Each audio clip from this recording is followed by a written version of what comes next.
Love versus arrange marriage वाली शादी में पति की शान।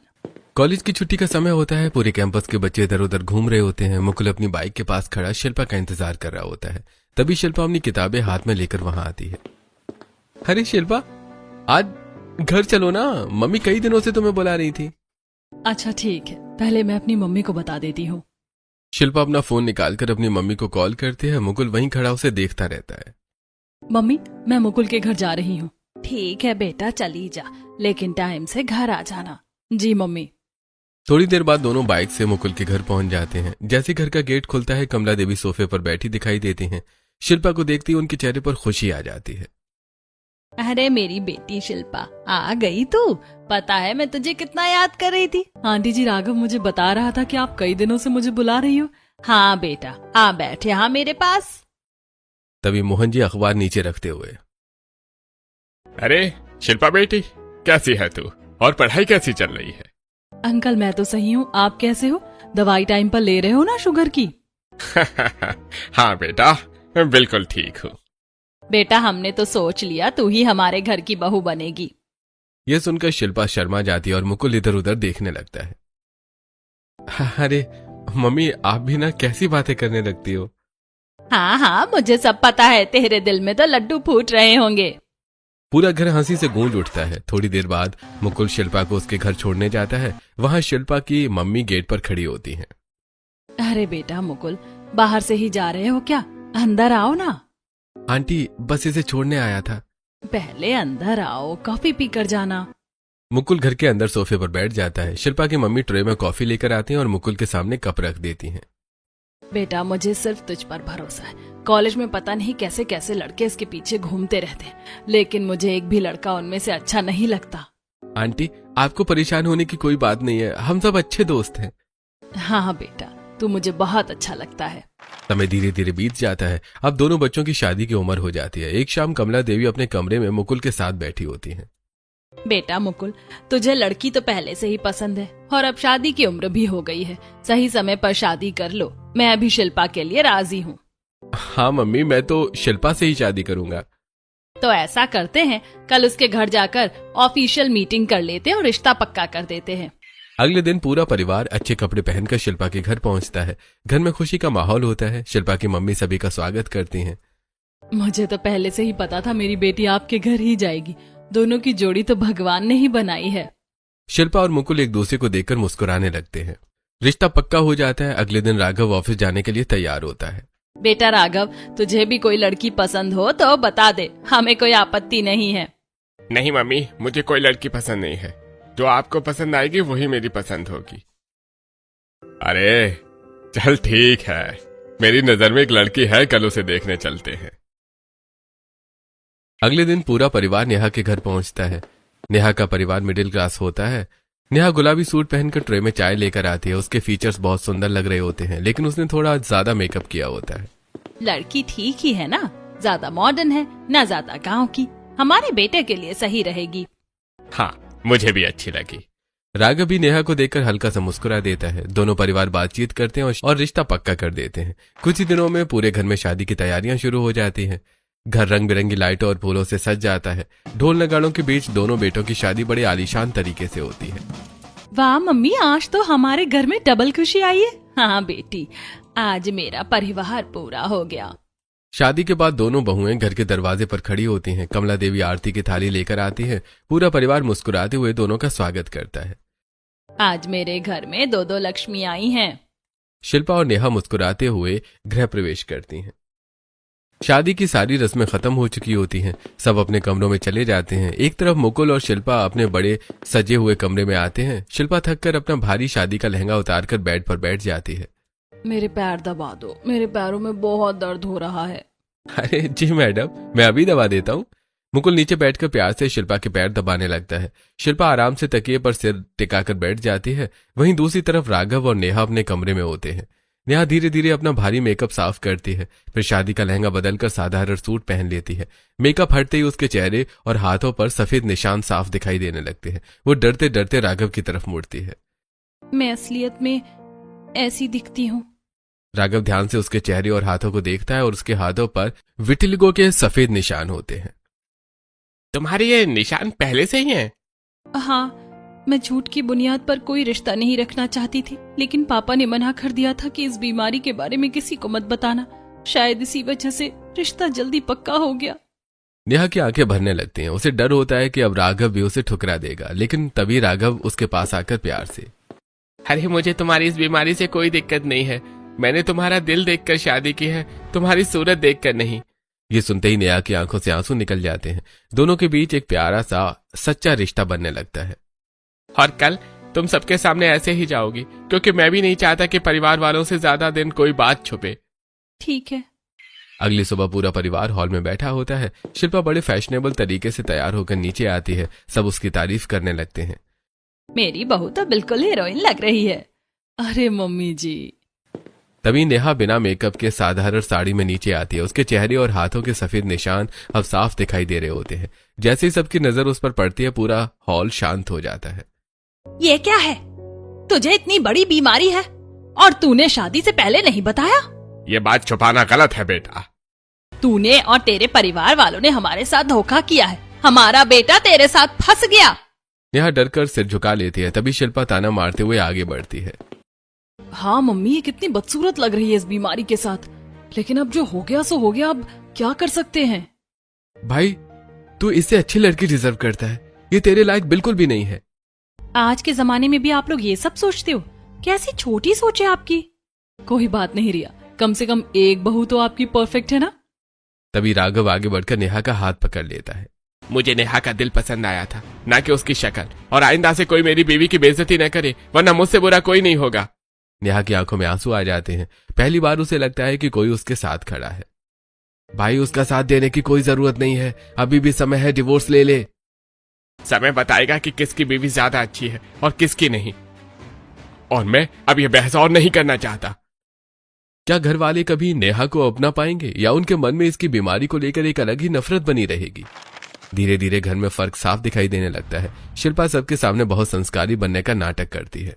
मम्मी जी, खाना बन गया है, खा लो। पापा जी, दवाई ले लो, लेट हो जाएगा तो शुगर बढ़ जाएगी। रिया, तुम थक गई होगी ना, मैं तुम्हारे लिए कॉफी बनाती हूँ। पूरा परिवार शिल्पा की तारीफ करता रहता है, लेकिन कमरे में जाते ही उसका असली रूप सामने आता है। सुनो, मेरे सर में बहुत दर्द हो रहा है, मेरे सर की मसाज कर दो। अरे तुम पागल हो क्या? मैं ऑफिस के लिए तैयार हो गया हूँ। अब तेल से मेरे कपड़े खराब करोगी क्या? बोला ना कर दो तो कर दो बस। अच्छा ठीक है, कर देता हूँ। वहीं दूसरी तरफ नेहा पूरे घर का काम करती रहती है। सुबह से रात तक उसकी चक्री बनी रहती है। नेहा, जा बाहर गार्डन धो दे, फिर घर में सबके लिए खाना बना दे और उसके बाद झाड़ू पोछा भी कर देना। जी मम्मी जी। नेहा धूप में गार्डन साफ कर रही थी। उसके हाथ लाल हो चुके होते हैं। वहीं अंदर शिल्पा आराम से सोफे पर बैठी फोन चला रही होती है। कमला उसके साथ कॉफी पी रही होती है। मेरी तो एक ही बहू है शिल्पा, कितनी सुंदर और संस्कारी है। फिर कमला देवी नेहा की तरफ घृणा से देखती हैं। ये बदसूरत मेरे घर की बहू नहीं हो सकती। नेहा ये सब सुनकर चुपचाप अपने आंसू पोंछ लेती है, लेकिन राघव दूर खड़ा सब देख रहा होता है और उसके चेहरे पर अपने परिवार की सोच को लेकर गुस्सा साफ दिखाई दे रहा होता है। अगले दिन सुबह को पूरा परिवार ड्राइंग रूम में बैठा चाय पी रहा होता है। कमला देवी खुशी खुशी शिल्पा को अपने पास बिठाई होती है, जबकि नेहा थोड़ी दूर चुपचाप बैठी होती है। बेटा, तुम लोग आए हो, तुम्हारी मुंह दिखाई तो होनी ही चाहिए। इससे अच्छा एक बड़ी वेलकम पार्टी कर लेते हैं। सच में मम्मी जी, मैं। हाँ बेटा, तू तो है ही इतनी प्यारी। फिर कमला देवी नेहा की तरफ देखती है और उनका चेहरा थोड़ा उतर जाता है। हाँ हाँ, तू भी तैयार हो जाना। वैसे तेरी खास जरूरत तो है नहीं, लेकिन लोगों को दिखाने के लिए करना ही पड़ेगा। नेहा चुपचाप सिर झुका लेती है। तभी राघव उसकी तरफ देखता है और उसे दुखी देखकर समझ जाता है। शाम के समय राघव अपने कमरे में आता है। उसके हाथ में एक सुंदर पैकिंग वाला बॉक्स होता है। नेहा, ये तुम्हारे लिए। मेरे लिए? नेहा बॉक्स खोलती है। अंदर सुंदर बहुत ट्रेडिशनल साड़ी होती है। पार्टी में तुम यही साड़ी पहनना, मैं तुम्हें इसी में देखना चाहता हूँ। ठीक है। वहीं दूसरी तरफ मुकुल भी अपने कमरे में शिल्पा को एक गिफ्ट देता है। ये ड्रेस तुम्हारे लिए मैंने ली है, प्लीज पार्टी में यही पहनना। शिल्पा बॉक्स खोलती है। अंदर सुंदर ट्रेडिशनल सूट होता है। जी, मैं ये कपड़े थोड़ी ना पहनूंगी। प्लीज यार, मुझे तुम्हें इन कपड़ों में देखना है। अच्छा ठीक है। रात को पार्टी शुरू हो जाती है। पूरा हॉल रोशनी और म्यूजिक से जगमगा रहा होता है। तभी सीढ़ियों से नेहा नीचे उतरती है। उसने राघव की दी हुई साड़ी पहनी होती है। सिंपल लुक में भी वो बहुत सुंदर लग रही थी। राघव अपनी पत्नी को देखकर मुस्कुराने लगता है। उसकी आंखों में गर्व साफ दिखाई दे रहा होता है। तभी दूसरी तरफ शिल्पा नीचे आती है। उसने ट्रेडिशनल ड्रेस की जगह छोटी शॉर्ट ड्रेस पहनी होती है। सब लोग उसे देखकर हैरान रह जाते हैं। मुकुल की मुस्कान धीरे धीरे गायब हो जाती है। अरे यार, मुझे पता था ये मेरी बात कभी नहीं सुनेगी। पार्टी में माइक पर दोनों भाइयों को अपनी पत्नियों के बारे में बोलने के लिए बुलाया जाता है। मेरी बीवी बहुत अच्छी है, मेरी हर बात मानती है, मेरी बहुत रिस्पेक्ट करती है। इतनी अच्छी है कि आज इसने मेरी दी हुई साड़ी ही पहनी है। सब लोग तालियां बजाने लगते हैं। नेहा हल्का सा शर्माकर मुस्कुराती है। अब माइक मुकुल पकड़ता है। मेरी बीवी सुनती का है। आज भी मैंने इसे एक ड्रेस गिफ्ट करी थी, लेकिन उसने वो नहीं पहनी, दूसरी पहन ली, क्योंकि हम दोनों तो पोलर अपार्ट हैं, ऑपोजिट अट्रैक्ट। मुकुल मजाक में बोलकर हंसने लगता है, लेकिन तभी शिल्पा गुस्से में वहां आती है। उसने हाई हील सैंडल पहन रखी होती है। तुम्हें क्या पता तुम्हारी बीवी कितनी स्टैंडर्ड वाली है। शिल्पा गुस्से में अपनी सैंडल उठाकर मुकुल के जूते पर जोर से मार देती है। पूरा हॉल एकदम शांत हो जाता है। लड़कों की लाइन लगी थी मेरे पीछे, लेकिन फिर भी मैंने तुम्हें चुना उन सब में से। वहां खड़ी औरतें एक दूसरे की तरफ देखने लगती हैं। अरे अभी तो आए हुए कुछ महीने भी नहीं हुए और पति पर ऐसे हुक्म चला रही है। बेचारे के सबके सामने बेइज्जती कर दी। अरे ऐसे ही होता है, लव मैरिज वाली बहू है ना ये, साफ पता चल रहा है लव वाली कौन सी है और अरेंज मैरिज वाली कौन सी है। अरे स्नेहा को तो पूरा चेहरा सफेद सफेद हो रहा है। नेहा उनकी बातें सुन लेती है। उनकी आंखों में डर और शर्म साफ दिखाई देने लगती है। तभी राघव तुरंत उसका हाथ पकड़ लेता है। तुम्हें घबराने की कोई जरूरत नहीं है, मैं तुम्हारे साथ हूँ। तुम्हारी हर इनसिक्योरिटी मेरी ताकत है। नेहा भावुक हो जाती है और राघव को देखने लगती है। धीरे धीरे समय बीतने लगता है। शिल्पा की डिमांड्स बढ़ती जा रही होती हैं। कभी वो डायमंड नेकलेस मांगती, कभी हजारों रुपए लेकर क्लबिंग चली जाती। मुकुल, मुझे नया डायमंड सेट चाहिए। शिल्पा, पिछले महीने ही तो लिया था। तो क्या हुआ, मेरी फ्रेंड्स रोज नया पहनती हैं। मुकुल चुपचाप उसे पैसे दे देता है। एक दिन शिल्पा अपने कमरे में सूटकेस पैक कर रही होती है। ये सब क्या है? Dubai trip. मेरी सारी दोस्त अपने पतियों के साथ जा रही हैं। तो मैं भी चलता हूं ना तुम्हारे साथ। शिल्पा अचानक उसका मजाक उड़ाते हुए हंसने लगती है। तुम रहने दो, अगर तुम जाओगे ना तो मेरी शान घट जाएगी। वैसे भी तुम्हें बाहर जाने की सोशल सेंस नहीं है। लेकिन जब सबके पति जा रहे हैं तो तुम अकेली क्या करोगी? मैं अपना जुगाड़ कर लूंगी। कुछ देर बाद शिल्पा अपने दोस्तों के साथ दुबई ट्रिप पर चली जाती है। मुकुल अकेला खिड़की के पास खड़ा उसे जाता हुआ देखता रहता है, लेकिन उसके वापस आने के बाद अब शिल्पा के दिमाग में कुछ और ही चल रहा होता है। अगली सुबह मुकुल और शिल्पा अपने कमरे में बैठे होते हैं। शिल्पा फोन पर नई नई गाड़ियों की फोटो देख रही होती है। तभी वो अचानक फोन मुकुल के सामने कर देती है। मुकुल, मुझे ये वाली गाड़ी चाहिए, वो भी अपनी। यार, मेरे पास अभी इतने पैसे नहीं हैं। मुझे नहीं पता, मुझे गाड़ी कैसे भी चाहिए, और जब इतने गरीब थे तो मुझसे शादी क्यों करी। मुकुल चुप हो जाता है। उसके चेहरे पर टेंशन साफ दिखाई देने लगती है। रात को मुकुल बालकनी में अकेला खड़ा अपने दोस्त से फोन पर बात कर रहा होता है। यार, मैं बहुत परेशान हो गया हूँ। डायमंड का जो नेकलेस दिया था उसके लिए भी लोन लिया था और अब शिल्पा गाड़ी मांग रही है। यार, उसे थोड़ा समझा। ऐसा थोड़े है कि तू उसके पीछे पूरा घर लुटा देगा। यार, वो मेरी सुनती ही नहीं है। भाई, बीवी को अपने कंट्रोल में खुद करना पड़ता है। मुकुल गहरी सांस लेकर फोन काट देता है। तभी पीछे से शिल्पा वहां आ जाती है। हाँ, क्या हुआ गाड़ी का? यार, पैसे नहीं है, थोड़ा बात को समझो। तुम्हारे पापा तो इतने अमीर हैं, उनके पास तो बहुत पैसे हैं, उनसे मांग लो। अच्छा ठीक है, मैं पापा से बात करता हूँ। दोनों नीचे हॉल में जाते हैं जहाँ कमला देवी और मोहन जी बैठे होते हैं। पापा, मुझे थोड़े पैसे चाहिए, मुझे नई गाड़ी लेनी है। बेटा, नई गाड़ी क्यों लेनी है? अभी तो गाड़ी ली थी। पापा, वो शिल्पा को आने जाने में दिक्कत होती है ना, इसलिए। ये सुनते ही शिल्पा तुरंत बीच में बोल पड़ती है। मेरे ऊपर झूठा इल्जाम क्यों लगा रहे हो? मुझे तो कोई गाड़ी नहीं चाहिए। मैंने कब बोला आपसे? मुकुल हैरानी से शिल्पा को देखने लगता है। तुम और खर्चा बढ़ा रहे हो।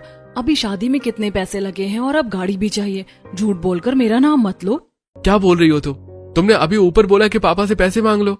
पापा जी, ये बिल्कुल झूठ बोल रहे हैं। मेरा कोई हाथ नहीं है और ना ही मुझे इतना काम है कि मैं गाड़ी से जाऊं। कमला देवी तुरंत शिल्पा का पक्ष लेने लगती है। अच्छा, वो क्यों झूठ बोलेगी? कितनी समझदार है बेचारी। तुझे झूठ बोलकर पैसे लेने की क्या जरूरत थी? पैसे चाहिए थे तो साफ साफ मांग लेता। मम्मी, अब मैं क्या ही बोलूं? अब बोलोगे क्या? जब ऐसे झूठ बोलोगे तो सब यही कहेंगे। पूरे परिवार के सामने शिल्पा खुद को अच्छी और मुकुल को गलत साबित कर देती है। मुकुल शर्मिंदगी से सिर झुका लेता है। वहीं दूसरी तरफ राघव और नेहा अपने कमरे में बैठे होते हैं। राघव अलमारी से कुछ पैसे निकालकर नेहा की तरफ बढ़ाता है। लो यार, तुम भी कभी घूमने चली जाया करो।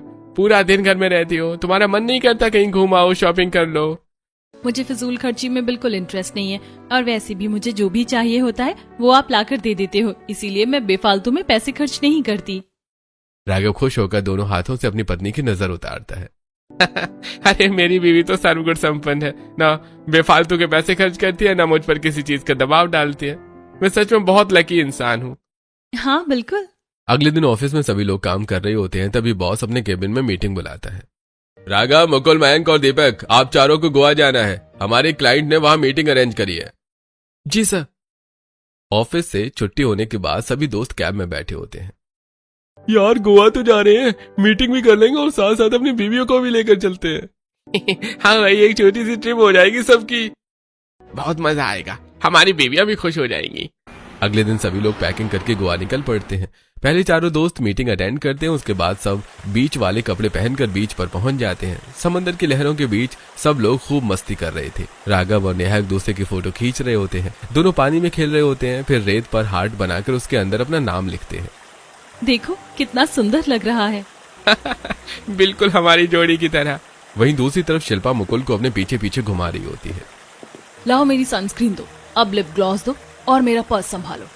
मुकुल चुपचाप उसका सारा सामान उठाए पीछे घूम रहा होता है। थोड़ी देर बाद दोनों बीच पर चटाई बिछाकर बैठ जाते हैं। मुकुल प्यार से शिल्पा के हाथों पर सनस्क्रीन लगा रहा था, तभी बाकी दोस्त उन्हें देखकर हंसने लगते हैं।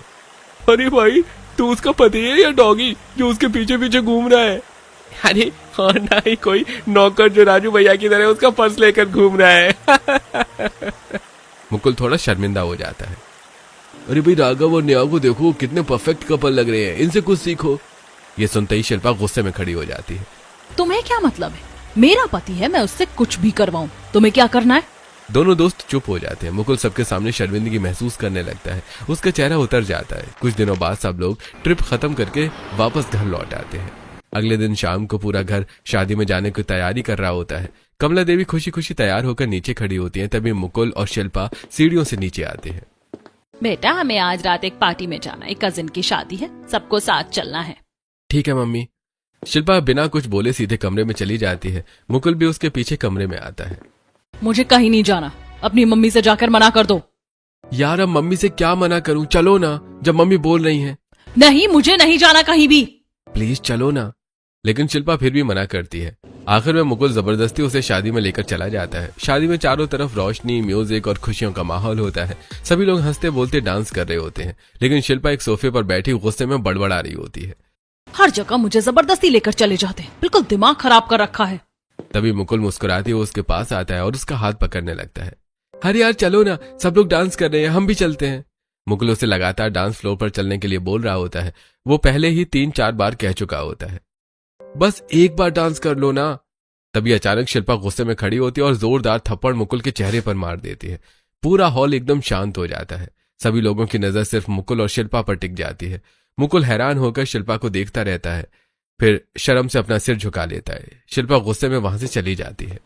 बेटा, इसकी हिम्मत कैसे हुई सबके सामने तुझे थप्पड़ मारने की? मेरा बेटा है, तू कोई गुलाम थोड़ी ना है। मम्मी, इतना हाइपर मत हो। उसे पहले से ही थोड़ा गुस्सा आ रहा था और वो पहले ही मना कर रही थी। उसके पीरियड्स हो रहे हैं, लेकिन मैं उसे जबरदस्ती लेकर आ गया। बेटा, फिर भी तेरी भी कोई इज्जत है। मम्मी बस शांत हो जाओ, फंक्शन अटेंड करो, वरना कोई बड़ा बखेड़ा खड़ा हो जाएगा। वहीं दूसरी तरफ डांस फ्लोर पर भीड़ जमा हो जाती है। राघव और नेहा कपल डांस कर रहे होते हैं। दोनों की केमिस्ट्री देखकर सब लोग खुश हो रहे होते हैं। डांस खत्म होने पर नेहा प्यार से झुककर राघव के पैर छू लेती है। मेरे पति मेरा पूरा यूनिवर्स है। यह देखकर राघव तुरंत नीचे झुकता है और नेहा के पैर छू लेता है। मेरी पूरी दुनिया भी तुम ही हो। पूरा हॉल तालियों की आवाज से गूंज उठता है।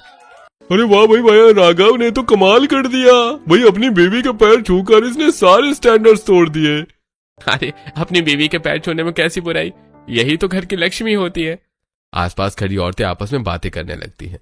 देखो, लव मैरिज वाली बहू ने कैसे अपने पति को दबा कर रखा है, और इसे देखो अरेंज मैरिज वाली को। कुछ भी कहो, अरेंज मैरिज बेस्ट होती है, बहू कम से कम कंट्रोल में तो रहती है।